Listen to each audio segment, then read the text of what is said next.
有一对韩国的男女朋友到台中游览，无小心把皮包落伫公车顶，皮包底有现金甲重要的证件，因赶紧到派出所来报案。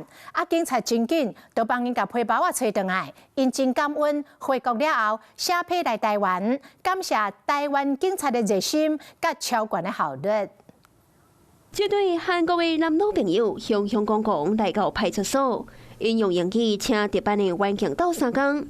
因为因伫咧坐公车登去饭店的路人，女朋友无细力将钱袋捞到伫公车顶，内底有重要证件甲现金，若是拍无去，甚至连要登去韩国拢会真高工。员警是通报客运的业者，落尾顺利找到女子的钱袋。员警立即以英文协助确认遗失物特征，并迅速联系客运业者，顺利取回旅客遗失的钱包。该名旅客返国后，特地来信感谢。警方的效率真紧，和这对韩国的男女朋友是真惊喜。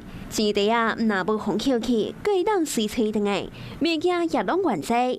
因登去韩国了后，就随写批请交通部管公司感谢台湾警方的积极甲大心，也对台湾人民的善良印象加深。如果我们钱包不见了怎么办？找交警吧。交警。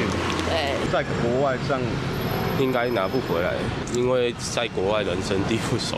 这个游览地头不小，钱袋个碰见，会互观光客感觉真困扰。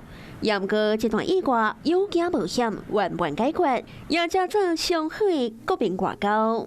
Hello， 我是雷亚，想要抢而先掌握最及时的新闻资讯吗？赶快订阅、按赞、开启小铃铛，锁定华视新闻 YouTube 频道。